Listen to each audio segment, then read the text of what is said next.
Oke, agak deg-degan ya mendengarnya. Nggak, dosen tuh yang memang eligible untuk membuat hibah, baik itu pengabdian ataupun penelitian, itu diwajibkan buat gitu ya. Nah, dosen tuh nggak bisa sendirian, butuh teman-teman dari mahasiswa untuk melakukan kegiatan tersebut. Nah, teman-teman yang bantu dapat dikonversikan. Nah, namanya hibah PKM eksternal dan juga hibah penelitian eksternal. Itu maksimal dapat dikonversi 11. Eksternal itu 10 hingga 12 SKS. Wow, 10 sampai 12 SKS itu 3 mata kuliah ya? Yes, karena memang nggak sebentar juga prosesnya kan, lama dari kita bantu untuk kegiatan dari survei sampai ke monefnya itu dibantu sama teman-teman mahasiswa kayak gitu. Ada juga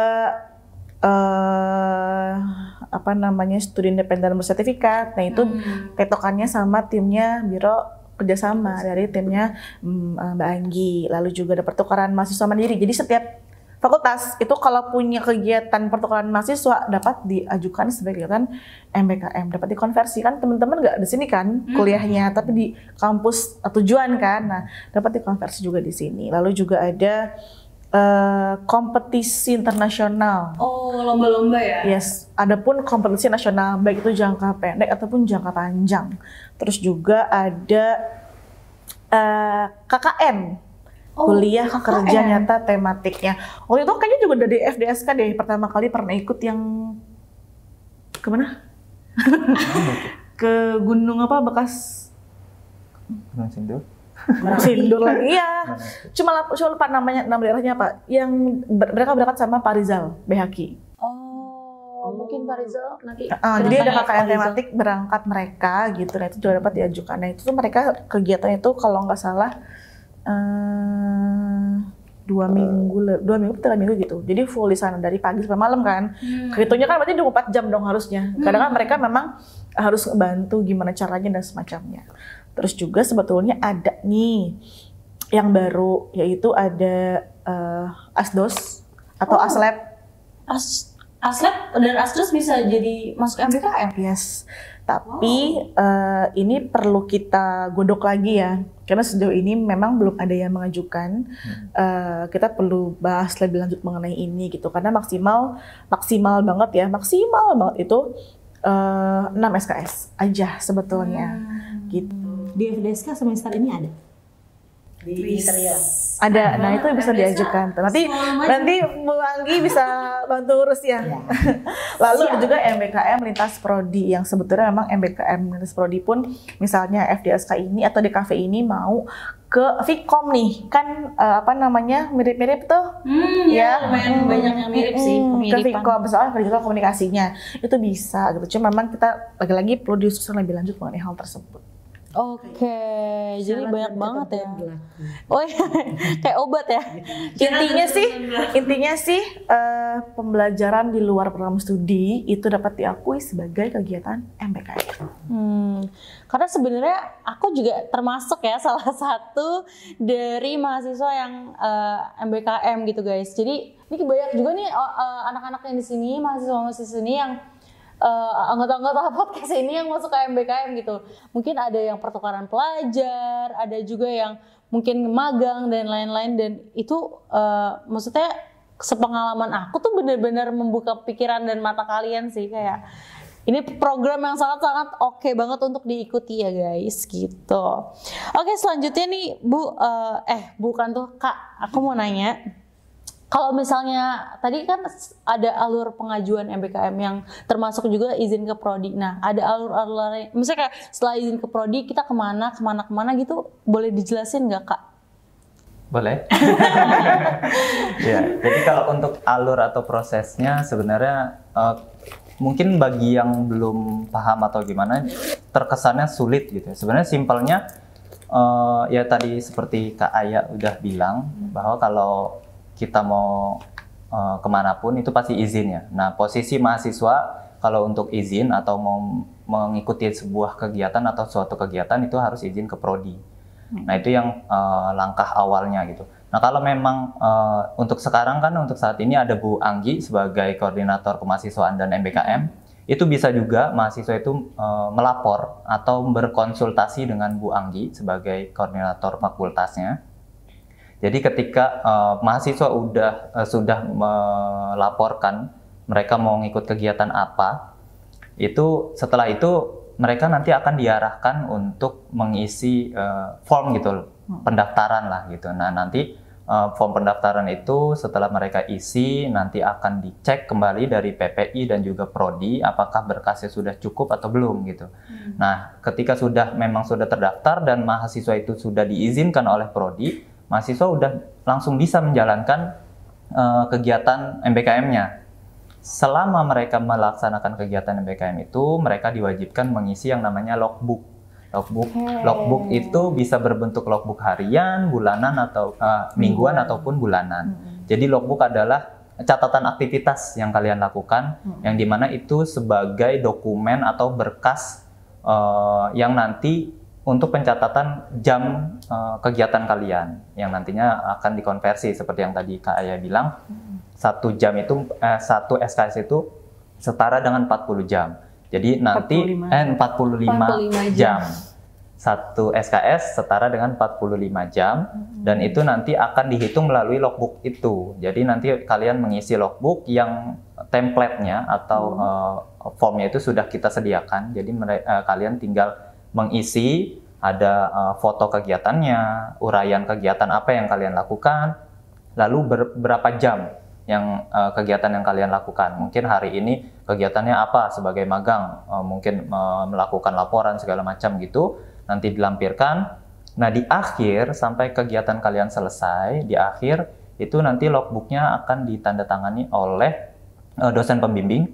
Kalian kan setiap kegiatan pasti karena kalian izin dengan Prodi, maka Prodi akan memberikan dosen pembimbing untuk kegiatan kalian. Nah, nanti logbook itu akan dicek oleh dosen pembimbing dan nanti diserahkan ke Prodi. Setelah diserahkan ke Prodi, baru Prodi yang melakukan konversi itu.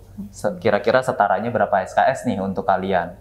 Gitu. Setelah Prodi mengajukan ke PPI, baru PPI untuk proses ke SIA-nya. Oke, jadi lumayan agak panjang sebenarnya. Nambahin dikit ya. Di link yang tadi ini nih, ada beberapa, ada folder. Jadi masing-masing kegiatan yang sesuai dengan SK rekognisi tadi. Tinggal dipilih aja foldernya, misalnya teman-teman ikut magang mandiri misalnya. Tinggal diklik folder magang mandiri di situ, lalu dicek ada beberapa file yang dibutuhkan. Satu misalnya ada fakta integritas, di mana di situ ada do and don'ts-nya. Jadi apa yang teman-teman boleh dan tidak boleh juga ya untuk mengikuti MBKM. Terlebih kalau memang punya misalnya gitu ya, teman-teman tuh ada yang kena scoring. Nah itu nggak boleh ikut MBKM ya, karena seharusnya kan misalkan dicutikan atau skors, jadi memang tidak boleh ikut MBKM. Oke, yang bisa itu yang hanya mahasiswa aktif saja. Kemudian juga selain itu ada yang namanya form persetujuan rekognisi. Jadi di awal teman-teman sama Prodi itu udah diskusi mata kuliah apa aja sih yang pengen dikonversi, sehingga nanti di kemudian hari itu nggak kayak pusing juga nih menentukan mata kuliah apa yang mau dikonversi. Terus juga kalau magang tadi perlu MOU, ada formnya di situ. Nanti akan dibantu oleh PPI juga tim dari Biro kerjasama untuk prosesi MOU-nya. Tapi sebelum itu kita cek dulu ke kerjasama, apakah sudah ada MOU-nya. Kalau sudah nggak perlu bikin MOU lagi, cukup IA saja. IA-nya juga sudah template dari situ. Kemudian template nilai dari mitra juga ada di link tersebut. Lalu template logbook juga ada di situ. Dan jangan sedih teman-teman, juga harus bikin apa? Laporan. Oke, laporan.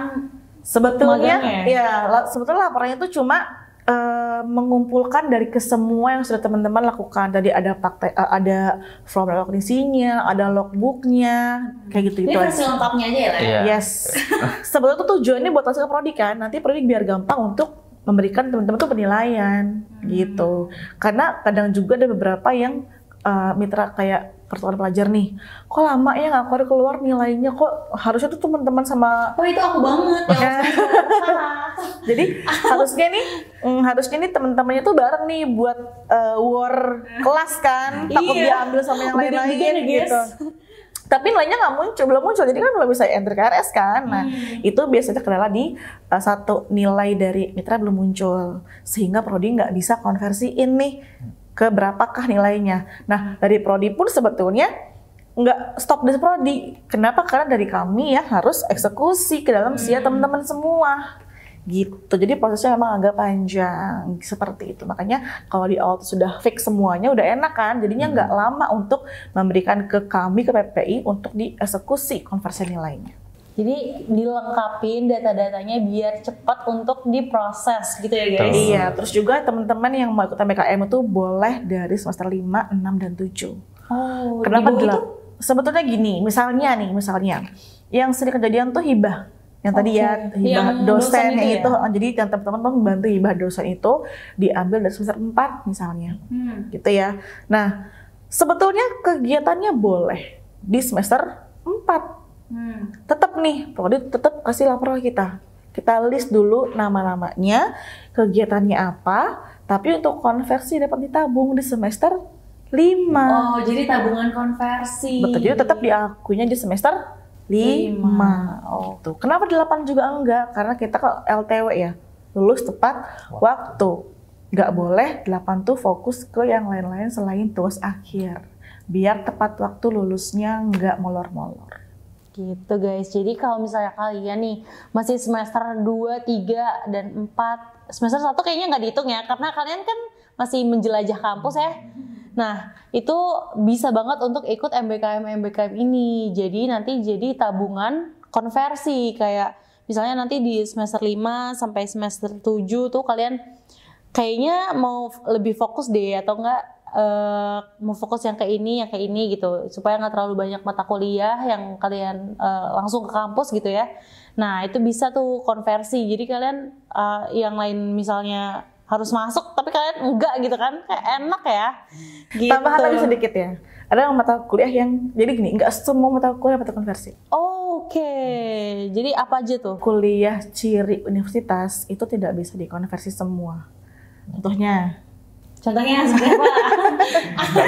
Kalau mata kuliah ciri universitas itu memang ada ketentuannya. Yang boleh itu pokoknya kita cuman ngasih taunya yang boleh itu kewirausahaan dan juga etik UMB.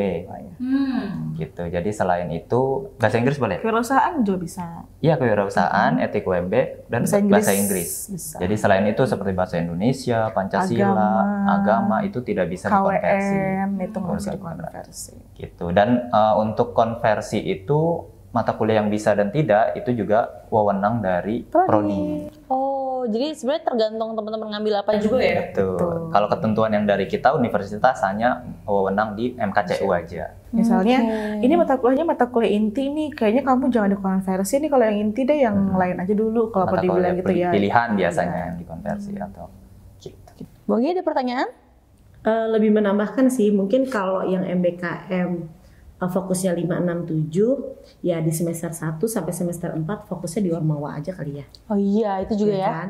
Karena di fakultas Tuh, itu penting mantap banget tuh Ormawa.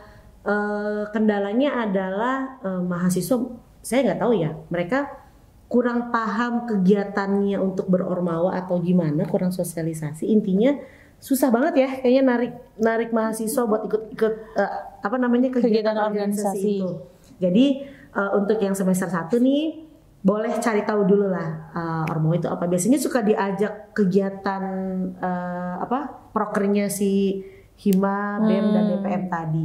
Jadi diawali dari semester 1 dan semester 2 menjadi anggota dulu ya, ikut-ikut dulu event-eventnya. Kepengurusannya mungkin di semester 3, 4, 5 ya gitu. Cuman 3, 4, 5 ini udah menjadi ketua panitia nih. Jadi lebih aktif lah ya dari semester 1 sampai nanti semester 8 udah tertata tuh 1 sampai 4 fokus ke Ormawa, 5, 6, 7-nya MBKM, 8-nya TA. Insya Allah dapat mahasiswa berpredikat cum laude. Wes. Tapi PPK Ormawa juga bisa dikonversi loh. Gitu. Jadi sekali dayung 2-3 pulau terlampaui. Intinya sih saya pengen mahasiswa FDSK pada khususnya jangan menjadi mahasiswa yang kupu-kupu. Kuliah pulang.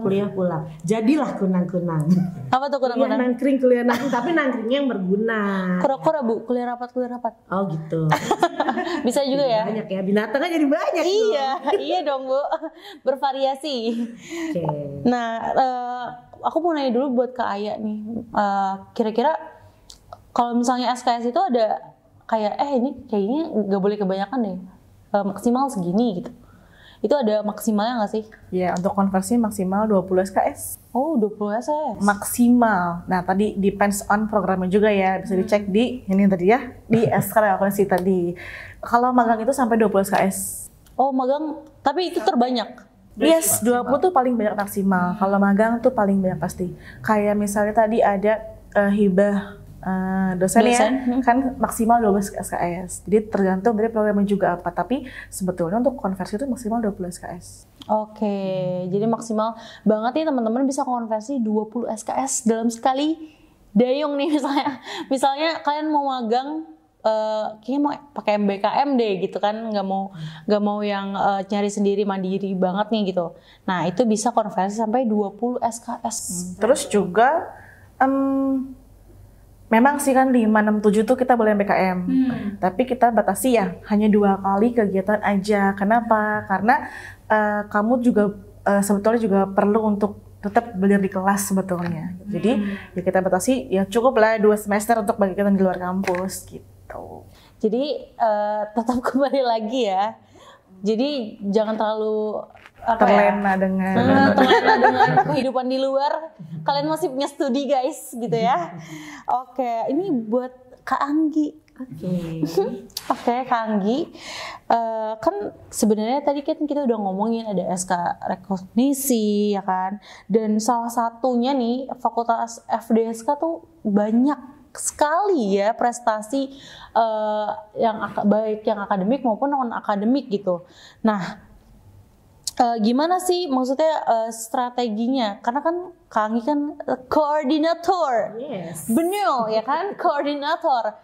Nah, kira-kira gimana sih FDSK tuh mempertahankan ataupun kayak meningkatkan? Pasti kan pakai tahun meningkatkan ya Kak, meningkatkan si prestasinya ini. Kebetulan di FDSK itu setiap prodi punya sosial media. Nah, kita mewajibkan kepada pemegang sosial media untuk mencari lomba-lomba di luar sana. Tidak lepas juga ketika saya mendapatkan informasi dari beberapa sumber data untuk lomba-lomba tadi, saya langsung share ke Ormawa untuk mendistribusikan ke teman-teman mahasiswa. Jadi sosial media kita aktif, terus hubungan dengan beberapa Ormawa juga aktif sehingga dapat tersampaikan itu lomba-lomba yang ada di sekitaran desain ya. Dan harapannya sih mahasiswa untuk bisa ikut dan banyak juga loh prestasi yang sudah kita dapatkan. Boleh disebutkan Bu? Salah satunya karena ini para DKV ya, saya sebutin yang DKV aja deh. Boleh. Juara 1 untuk yang tahun ini ya, tahun ini aja ya guys. 2025, juara 1 lomba poster Ramadan nasional.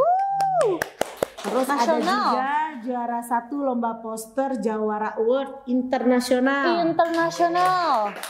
Berhasil lolos PKM internal. PKM. Juara 2 Instagram Feed infografis Kominfo. Wow. Juara 1 lomba logo UMB Store.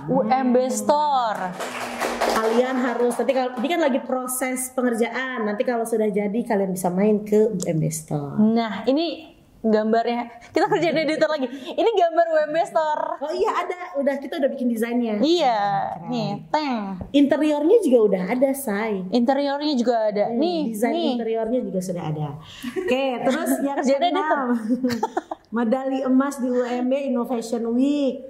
juara 1 komik strip DKI Jakarta, seluruh DKI. Wow, komik strip DKI Jakarta keren banget. Dari itu juga ada beberapa lomba terkait lomba bahasa. Wow, jadi nggak termasuk Ya, sains gitu juga banyak lomba di sudah luar akademik ya? Ya, masuknya akademik tapi tidak Tidak prodi ya, tidak fokus ya. Kalau Tidak non jurusan. akademik itu kan lebih ke lomba taekwondo. Iya, yang olahraga ya.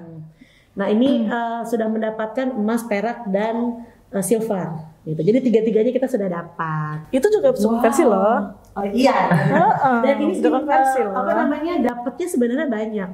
Pertama bisa dapat konversi, dan kedua kalau dapat juara internasional bisa mendapatkan hadiah dari kemahasiswaan.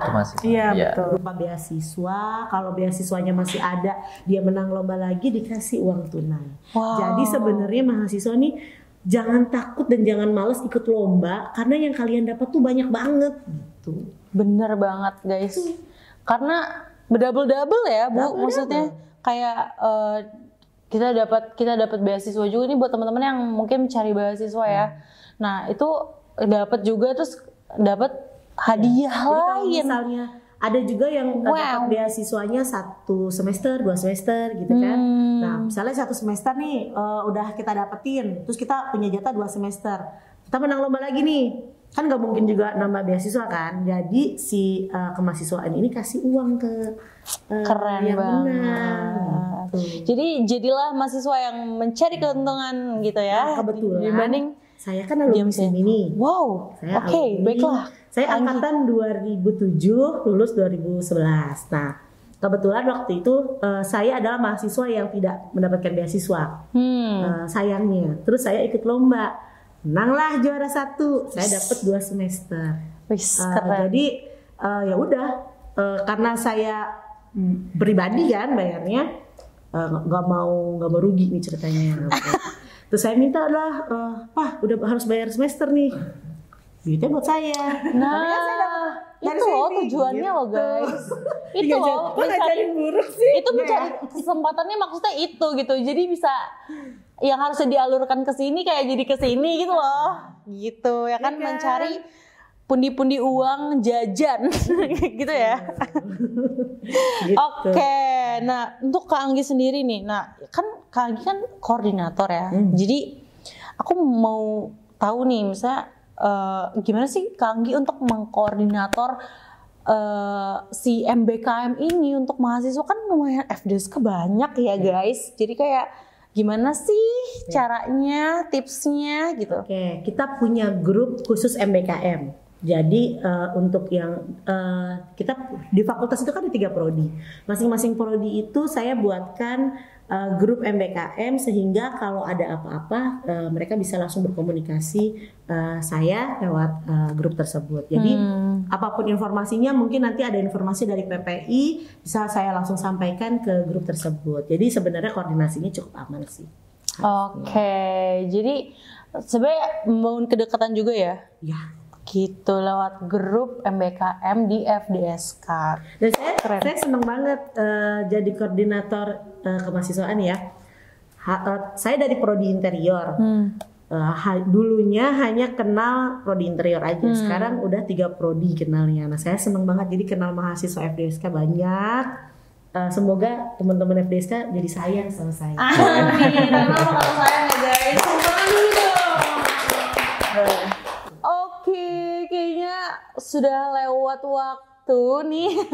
Udah lewat, kita harusnya 30 menit jadi 46 menit. Oke. Nah, mungkin bukan kata-kata terakhir sih, mungkin penutup ya Kak.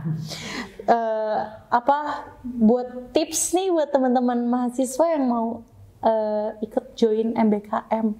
Kira-kira apa sih yang harus dipersiapkan sama mahasiswa-mahasiswa ini gitu? Mungkin dari Oke, yang perlu dipersiapkan satu sih sebetulnya, kesiapan diri sebetulnya ya. Kalau kita itu jangan FOMO teman-temannya pada dikonversi. Gue juga pengen dikonversi, tapi ketika ikut MBKM gugur tengah-tengah. Ternyata nggak capek gue kalau magang gini-gini gitu. Satu kesiapan diri, gitu ya.